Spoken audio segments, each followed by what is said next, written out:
we've then got all the people that have been added by that hand-wringing, knicker-wetting liberal lump that called themselves Conservatives. That was another 3 million that came in, and now we've got Starmer letting them come across.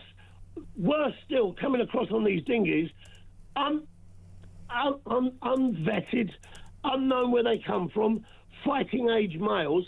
We now have something like over 100,000 in the country, and now instead of putting them, I'm sorry to say this, but this should be for the protection of the country. We should listen to Henry Bolton and Philip Ingram. Let's have a look at Nigel's Twitter, because, of course, it's always worth seeing what Nigel is tweeting about. And he's made, I've got to say, quite a few headlines with this particular post on X. The National Trust has put vegan tampons in men's toilets. God help us. There you go. If that's not an authentic response from potentially Britain's next Prime Minister, nothing is. So is Nigel the answer to Britain's problems, or is he a dangerous chancer? Michael's in Lancashire. Good morning, Michael. Morning, Mark. How are you? I'm very well. Better for hearing you. What are you up to this morning so early? 6:34 a.m. What's happening, Michael? I'm just driving home after a long week out in the truck. So, my goodness. You're a hard-working man. Can I salute your efforts? What do you do? Are you a truck driver? Yeah, I'm an HGV driver. So I've been out all week and just should be home in the next 15 minutes, and then that's me done. Well, listen, I salute the work you do. The sort of unsung heroes of the British economy are the HGV drivers. Nigel Farage, what do you think? Thumbs up or thumbs down?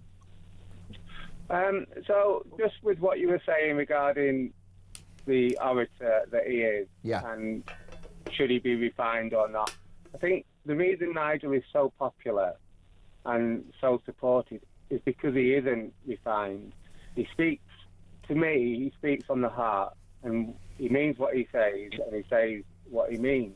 And that's why people believe what he says. I mean, if you think about Keir Starmer, not so much Kemi Badenoch, but everyone along those lines, everything's so practiced and rehearsed. It's regurgitated garbage that's written by other people that have gone out and focus group tested everything that's been put into that speech to make sure it meets their ideology and their agenda. And you don't believe what they're saying because they don't believe what they're saying themselves. Whereas because Nigel literally speaks it there and then, it's not made up. You know, it's not thought about. It's literally what he's thinking of and what he's feeling at that moment. Pretty much like Donald Trump, just maybe quite not as erratic.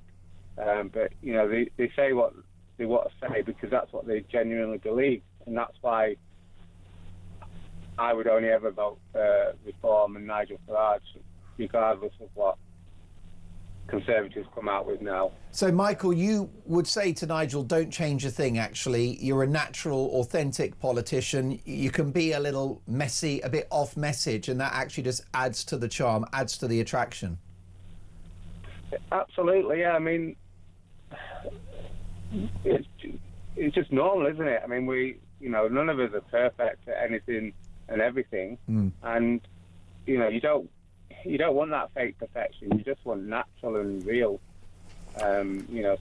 Well, the interesting thing, isn't it, would you suggest that to have a Donald Trump style of communication where he's making stuff up all the time and going off on a Donald meander, would that work for a British Prime Minister to have that as his communication style? No, I mean, we're not quite there in this country the way Donald does. I mean, I listened to him when they went off to talk about, obviously, the peace deal that's going on in the Middle East, in the meeting that they had, I think it was yesterday. And, I mean, the guy just went off on everything. And that, I mean, I think that loses focus on what the real points are sometimes. And I think, we're not ready for that yet. isn't this the problem potentially for Nigel? That let's say he does get to be Prime Minister, we do have in some ways a more challenging political system than the United States. When the president is elected president, he's invincible, unassailable, and he can't really be challenged. Whereas a British Prime Minister is challenged at least once a week in Prime Minister's Questions, doing a lot of media interviews and doing a lot of other spoken communication situations. Let me put this to you, that perhaps when he's Prime Minister, he might need to be 5 or 10% more prepared. Not saying 100% changed, but 5 or 10% more prepared would allow Nigel to be a more efficient Nigel without getting in the way of authenticity. What would you say to that? I think when you say prepared, are you saying prepared speech? Or are we saying when he's going to PMQs on a Wednesday morning? Yes. Or Wednesday afternoon, is he prepared with all the facts and figures of the current issues that are going on at the moment? Yes, I am, yes. Or any, I mean, well, that should be a given anyway. It should well, it should be, but it's not one of his strengths at the moment. I think, but he does know the facts and figures. When you go, maybe some of his policies at the moment, which, I mean, who really knows the facts and figures? Because they all come up with numbers, and then the budget responsibilities say one thing, and then they change everything 6 months later because, this didn't work the way it should have worked.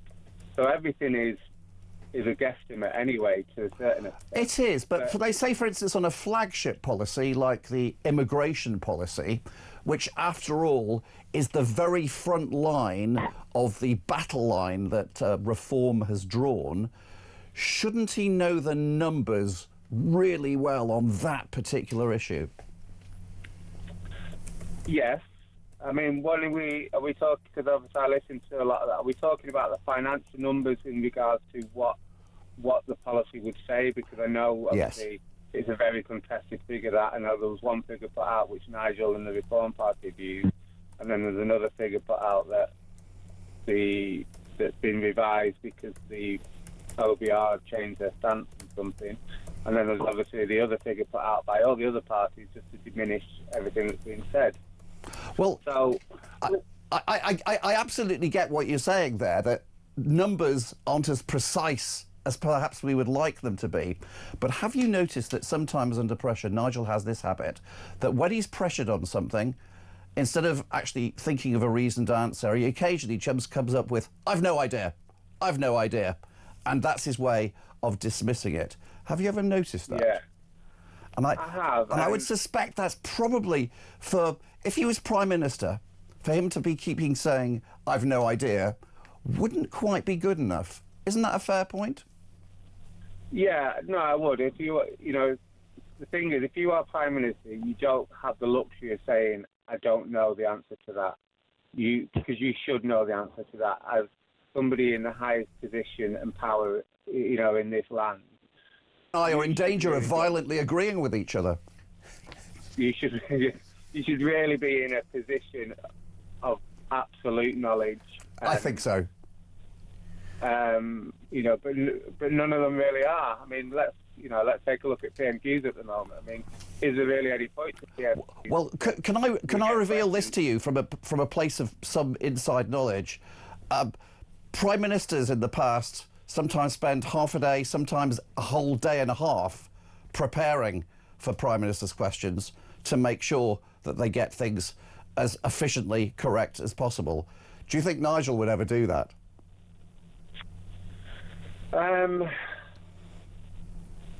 Would he do it? I'm sure he would. Well, I mean, I don't think he should. I think that the guy is authentic, as you've said. And yes, he's got to get his facts right, and he's got to know what the immigration numbers are. He's got to know what inflation is and where interest rates are at. He's got to obviously have the facts at his disposal. But beyond that, Michael, I don't think we need another rehearsed, airbrushed politician. No, I agree. I absolutely agree. I mean, what I want is somebody like Nigel who understands what the problem is and actually does something rather than say they're going to do something. And unfortunately, I think in this country, whereas in America, Donald Trump says, I'm going to do this, you know, bang, there's an executive order, I've done it.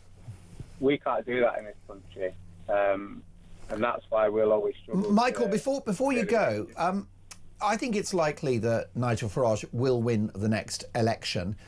Is there a risk, a danger, that he'll let the country down, given the fact that what he's trying to do, the extraordinary political, economic and societal revolution that we need, is actually going to be very hard, if not impossible, to deliver? Yes, because I think there's a real belief and a real hope that this is a last chance to really put the country back on track.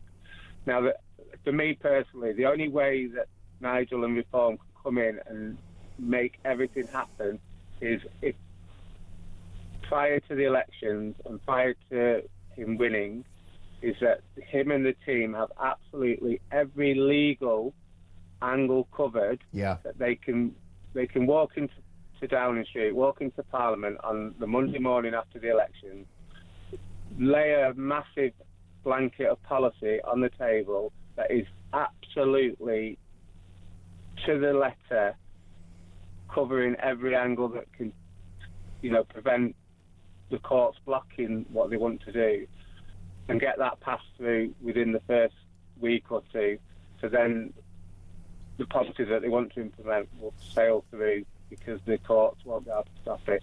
Because unless we do something like that, the courts are just going to block everything that they want to do at every angle, and then we'll be 4 years down the line and actually, yeah, we potentially could be at the disappointment.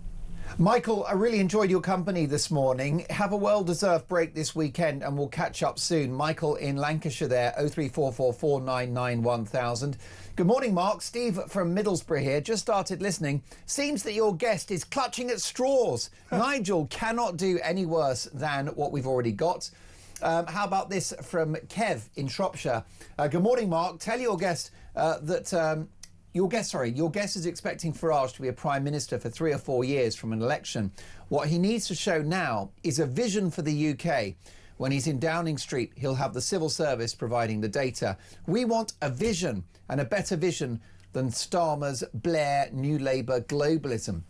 We want nationalism, UK, Britain and England first. Look after the country before everywhere else.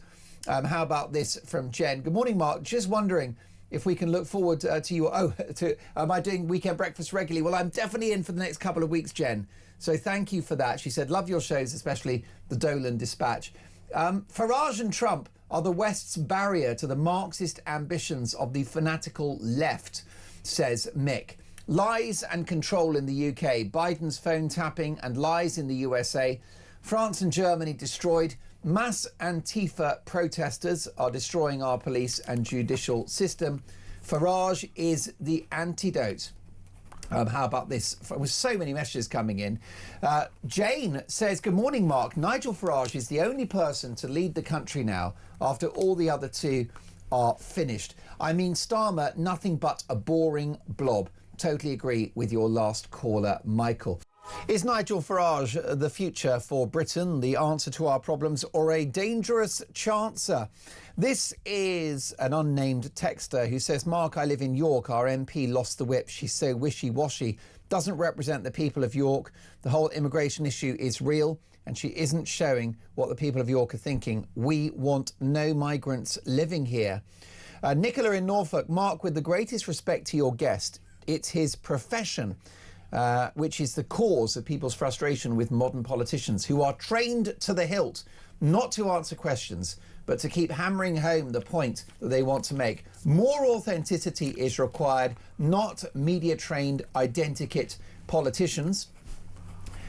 Julie says, when Nigel says, I have no idea, I actually respect him for that.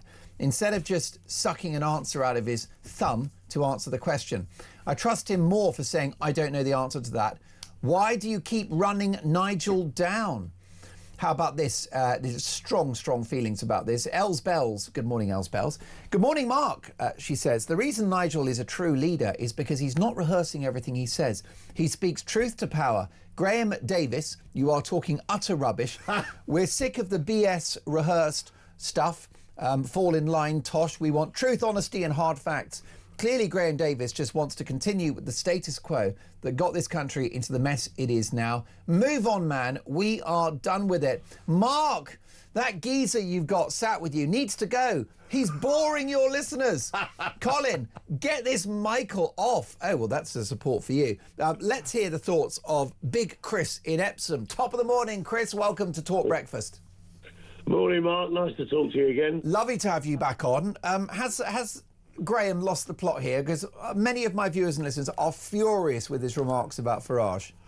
I'm sure that Graham's a really nice human being, but if Where's I the but? was security and he got anywhere near him, I'd slot him. I slot you back, mate. Now listen, why has Graham got this so wrong, Chris? Well, because let's just look at it for a bit. The prime ministers we've had over the last 3 or 4 decades. When Margaret Thatcher came in, the country was on its knees. We had Red Ken, who bought everybody out at the drop of a hat in the motor industry. We had Scargill, who tried to take her on and slaughtered the coal mining industry. The fact is that she had a vision and she took the country with her. I'm 64. I was talking to my mates the other day, 2 of them. We've been mates for 50 years. We went to the same school, which was pretty much the comprehensive effort that the education system gave out. And we called it 5 years of containment rather than 5 years of education. We had a couple of good teachers, but most of them were terrible. Now, she took us along. If you remember, it's great to look at her YouTube stuff, and you can look this up. When her party wanted her to U-turn, she stood up in conference and said, U-turn if you want to, this lady's not for turning. You know, she had a vision of where she wanted to take us, and she got us there.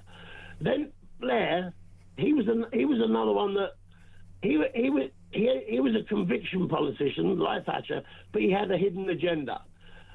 Now we've got these practiced, rehearsed, soundbite speeches written by other people. Can I just point out that the U-turn, the lady's not for you. You can turn if you want to, but the lady's not for turning. That was a very carefully pre-scripted, pre-rehearsed line, supplied by somebody else, not by her. Yes, but the difference is that she said it well when it was given to her by somebody else. It wasn't just that she said it well, she meant it. Well, this is exactly right, Chris. She meant it. She did, but of course you can get words supplied to you by someone else. It doesn't matter. But you can still mean them. Just because they've been supplied to you as an idea, you can adopt them as your own. She meant it when she said it, but nevertheless, it was created beforehand and it was rehearsed, and rehearsed brilliantly so that it sounded spontaneous in delivery. Well, do you think, Chris, here's a question then. Do you think, because I've got to say that 99% of you just really appreciate how natural and authentic Nigel Farage is, and they do not want someone like Graham, who's a very skilled man, but they don't want his skills anywhere near Nigel or the Reform Project. But could he polish up his act a little bit, do you think? No, I think the best answer for a question that you don't know the exact answer for is that I don't know. I'll come back to you on it. Look at Starmer, the dispatch box. He gives out pre-written answers to questions, or he goes off on a tangent and doesn't answer. I've never seen him answer a bloody question. And the thing is, you know, when your Graham there talked about irrigation numbers. Do you know the numbers, Graham? Certainly not, no. But then again, I'm not the leader of a political party. Well, neither am I. But when you look at it, all right, you had, when Theresa May was in office as Home Office Minister, she said in 2014 that we had 1.2 million overstayers. That was people that arrived on work visas, tourist visas, whatever, and had not left when their visa ran out. We've then got all the people that have been added by that hand-wringing, knicker-wetting liberal lump that called themselves Conservatives.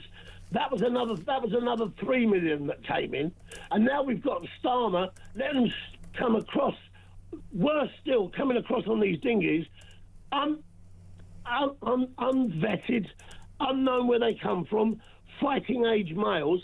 We now have something like over 100,000 in the country, and now instead of putting them, I'm sorry to say this, but this should be for the protection of the country. We should listen to Henry Bolton and Philip Ingram. They should be arrested and detained as they arrive, and they should be put in camps that can be built, wired camps on MOD ground. All right, with what did you say? Wired camps? What do you mean with wire around them? Yes, I mean with razor wire around it, with UN approved. I'd electrify the fences as well. I don't know what you think about that. No, you don't need to electrify. So to concentrate the people together, you mean? I'd use dogs. I'd have German Shepherd Alsatians as well. Can I ask you this, Big Ed? Sorry, no, you are actually Chris. Chris, this is from Big Ed in Thurrock, who says, "Good morning, Mark. I personally don't believe that Farage has this country's best interests at heart. I believe he's a selfish agitator who, for the sake of 5 MPs, split the Conservative vote and threw the country under the bus by delivering the country to Starmer and his lot. Ask the people of Clacton of how he's doing in his constituency. He's all about the Farage show and not fit to run a country. The real Tories won't vote reform because we, I believe, see that he's part of the reason why we are where we are today." How do you react to that, Chris? Well, unfortunately, there is a little truth in that, because when Nigel did the deal with the Tories and stood everybody down so that the Tories got in, all right, they then backtracked on all the promises that they made. So, yes, he was lied to, and he had one put over on him by them. And we will listen. Half of the MPs or more in the House of Commons still would like to be back in the EU, including the Tories. Now, the thing is, I hope, and what this is my hope for this country, is that Farage actually gets over 50% of the vote at the next election, and he gets enough people in there that he can push things through, because he's going to have his work cut out, because he's going to have to take on the blob, all right, and he's going to have to take on the judiciary and legal system that's been allowed to go so far left. It's ridiculous. We haven't got judges anymore. We've got activist judges. Well, I agree with you. Chris, I wish we had longer, but will you call me again soon? 0344 499 1000. You speak for 99% of the viewers and listeners to Talk Breakfast this morning. Good morning, Mark. Says Neil, your guest says that Nigel Farage sometimes says "I don't know" when asked a question, but that doesn't mean he won't bother finding it out. It's better than constantly beating around the bush and saying 14 years ad nauseam. The people have had enough of these career politicians. We deserve better. Here's my point to you, my question to you, Graham. With Nigel Farage, you're trying to fix something that ain't broke. Sometimes it could be better. I'm not suggesting he's broken. At the moment, with only 6 MPs, he's an insurgent, he's a rebel. But actually, he does have a vision, as mentioned by one of your callers. He does have a vision, but as you're changing from the rebel into the ruler, you need to make the vision change from just being a flashbang spotlight into a laser beam. I'm just suggesting he could be sharper.